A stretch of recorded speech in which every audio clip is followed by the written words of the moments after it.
করমুল্লা বাজারের 1 কিলোমিটার দক্ষিণে হাওলাদার সমাজ প্রতিষ্ঠিত এই প্রতিষ্ঠান, যে স্কুলে প্রতিনিয়ত করা হতো শিক্ষাদান। এখন তো স্যার ম্যাডামরা ক্লাসে বসে ইউজ করতেছে ফেসবুক আর মেসেঞ্জার। তাহলে এই স্কুলের ছাত্রছাত্রীরা কিভাবে হবে ভবিষ্যতে ইঞ্জিনিয়ার? এই স্কুলের পরিবেশ যদি হয় এমন, তাহলে ছাত্রছাত্রী থাক দূরের কথা, এই স্কুলে অভিভাবকরা আসবে না তেমন।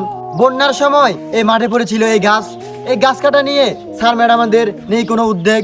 এই গাছের কারণে ছাত্রছাত্রীরা প্রতিনিয়ত খেলাধুলা থেকে হয়ে যাচ্ছে বিচ্ছেদ। এই স্কুলের হেডমাস্টার শামসুল হক স্যার করেছিলেন এই স্কুলের ইট ছুরি। ক্লাসের নাম করে স্যার ম্যাডামরা ক্লাসে করতেছে ফেসবুক ইউজ। কয়দিন পরে এই ছাত্রছাত্রীরাই করবেন টিকটক আর বাড়াতে চাইবে তাদের ভিডিওর ভিউজ। এই স্কুলে ছাত্রছাত্রীর ঠিকমতো পড়ালেখা হচ্ছে না তেমন, কিন্তু মাস শেষে স্যার ম্যাডামরা ঠিকমতো তাদের নিচ্ছে বেতন। এই স্কুলের ভালো দিকগুলো নাই বললেই চলে, এই স্কুলের খারাপ দিকগুলো কথা বললে হবে না তো শেষ। আপনারাই বলেন, এগুলো কি কোনো শিক্ষা প্রতিষ্ঠানের পরিবেশ? শিক্ষা প্রতিষ্ঠানের পরিবেশ আর পড়ালেখা হতে হবে অন্যতম। তাহলে একদিন এই স্কুলের ছাত্রছাত্রীরা বলবে, এই স্কুলে পড়ালেখা করে আজকে আমরা ধন্য। এই স্কুলের ম্যাডামরা ছুটির আগে সিএনজি করে চলে যায় বাসায়।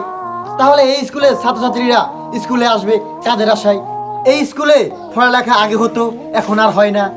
তাই তো এখন এই স্কুলে 20 থেকে 30টার উপরে কোনো ছাত্রছাত্রী আসে না। এই স্কুলে স্যার ম্যাডামরা সময় মতো আসে না স্কুলে আসলেও ক্লাসে ফেসবুক মেসেঞ্জার আর অফিসে করে গল্প। তাই তো এই স্কুলে শিক্ষার আলো দেওয়া হয় না, পড়ালেখা হয় অল্প। আমি এই স্কুলের স্যার ম্যাডামদের দৃষ্টি আকর্ষণ করে বলছি, আপনারা ক্লাসে বসে ফেসবুক আর মেসেঞ্জার আর স্কুলে করবেন না ইট ছুরি। তাহলে সব কিছু বাদ দেন, দিন শেষে আপনাদের সম্মানটুকু ধরে রাখতে পারবেন। স্যার ম্যাডামদেরকেই বলছি, আজ থেকে আপনারা ছাত্রছাত্রীর পড়ালেখা হচ্ছে কিনা ওই দিকে মনোযোগ দেন। তাহলে ভবিষ্যতে কোনো ছাত্রছাত্রী আপনাদেরকে বলতে পারবে না ভণ্ড। মনে রাখবেন, শিক্ষা জাতির মেরুদণ্ড।